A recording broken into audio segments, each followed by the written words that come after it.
Selamat pagi Pak Aziz dan teman-teman semuanya. Perkenalkan, saya Putri Kartika Dewi dari kelas 12 OTKP 1 absen 35. Kali ini saya akan membawakan materi mengenai mempersiapkan administrasi kas kecil, yaitu terdapat pengertian kas kecil, tujuan kas kecil, macam-macam bukti transaksi kas kecil, dan juga prosedur penanganan kas kecil. Pengertian kas kecil. Kas kecil adalah sejumlah uang tunai yang disediakan untuk membayar keperluan atasan atau pimpinan atau bagian di kantor yang jumlahnya relatif kecil, sehingga mendukung kelancaran kegiatan pimpinan. Pengertian kas kecil menurut para ahli.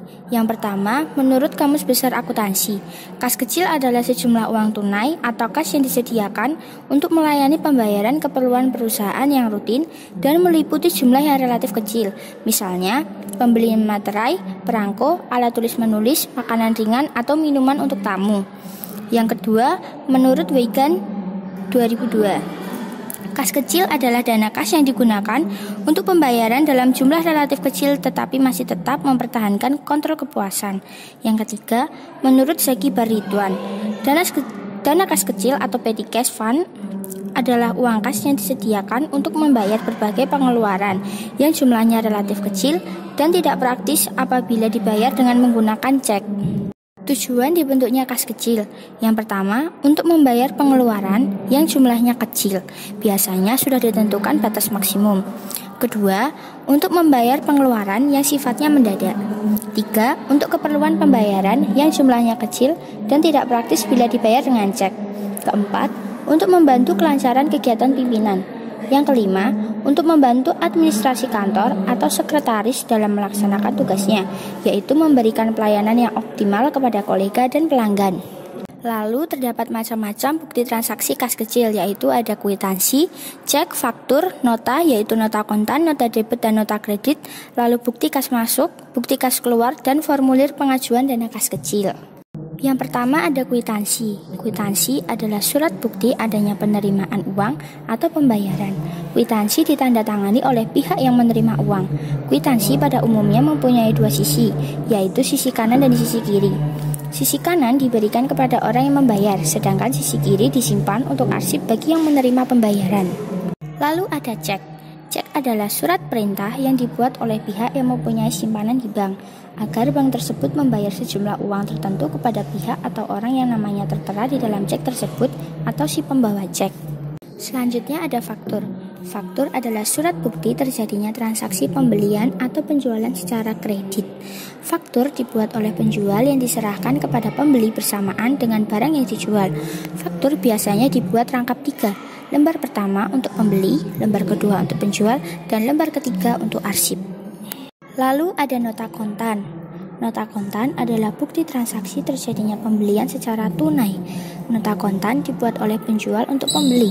Biasanya dibuat rangkap 2. Lembar yang asli diberikan kepada pembeli, sedangkan salinannya disimpan sebagai arsip oleh penjual. Lalu terdapat perbedaan antara nota debit dan nota kredit. Nota debit dan nota kredit adalah bukti transaksi adanya pengembalian barang karena barang rusak atau tidak sesuai pesanan. Nota debit dibuat oleh pembeli karena ada barang yang dibeli tidak sesuai dengan pesanan dan sebagai bukti adanya pengurangan utang usaha.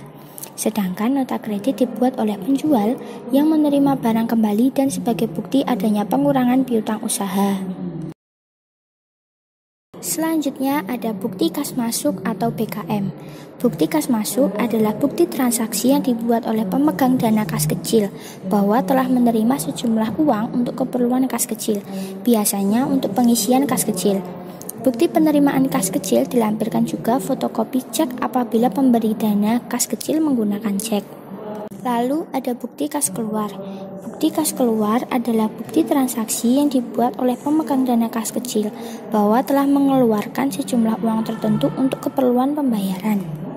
Dan yang terakhir ada formulir pengajuan dana kas kecil. Formulir ini berguna untuk mengajukan pengisian dana kas kecil. Formulir ini hanya digunakan pada sistem impres, yaitu pada pembukuan kas kecil sistem dana tetap. Sedangkan pada sistem fluktuatif atau dana tidak tetap tidak menggunakan formulir pengajuan dana kas kecil ini. Prosedur penanganan kas kecil. Yang pertama, staf administrasi kantor atau sekretaris membuat permohonan pengisian dana kas kecil kepada bagian keuangan atau bendahara. Jika permohonan disetujui, administrasi kantor atau sekretaris menerima dana pengisian kas kecil dari bendahara perusahaan berupa uang tunai atau cek. Staf administrasi kantor atau sekretaris mencatat penerimaan dana tersebut ke dalam bukti kas masuk. Bukti kas masuk ditandatangani oleh administrasi kantor atau sekretaris dan kasir atau bendahara serta diketahui atau disetujui oleh pimpinan. Bukti kas masuk dilampiri dengan fotokopi cek bila menggunakan cek. Berilah nomor bukti kas masuk secara urut berdasarkan tanggal. Catat pemasukan kas ke dalam buku kas. Lalu uang disimpan dalam tempat yang aman, ditaruh dalam peti uang khusus yang berukuran kecil atau cashbox. Kemudian disimpan dalam lemari yang terkunci. Bukti kas masuk disimpan dalam ordner atau map besar untuk menyimpan surat-surat. Staf administrasi kantor atau sekretaris dapat mengeluarkan dana kas kecil sesuai dengan keperluan atasan atau pimpinan. Setiap terjadi pengeluaran, administrasi kantor atau sekretaris harus mencatat pengeluaran tersebut ke dalam bukti kas keluar. Kemudian satukan bukti kas keluar dengan bukti transaksi penggunaan uang seperti nota, faktur, dan kwitansi. Berilah nomor bukti secara urut berdasarkan tanggal. Minta tanda tangan pimpinan pada bukti kas keluar. Catat dan masukkan data bukti kas keluar ke dalam buku kas sesuai dengan sistem yang digunakan. Simpan semua dokumen pengeluaran pada ordner dan buat laporan pertanggungjawaban penggunaan kas kecil lengkap dengan bukti-bukti transaksinya. Laporan ini harus mendapat persetujuan pimpinan yang selanjutnya akan dilaporkan ke bagian keuangan untuk mendapatkan kembali pengisian dana kas kecil berikutnya. Berikut merupakan bagian prosedur penanganan kas kecil. Yang pertama, buat permohonan pengisian dana kas kecil, lalu terima dana kas kecil, dan catat penerimaan dana kas kecil ke dalam bukti kas masuk dan buku kas. Lalu simpan dana kas kecil dalam cashbox, dan simpan bukti kas masuk dalam ordner. Tunggu instruksi mengeluarkan dana kas kecil dari pimpinan. Selanjutnya catat transaksi pengeluaran ke bukti kas keluar dan buku kas.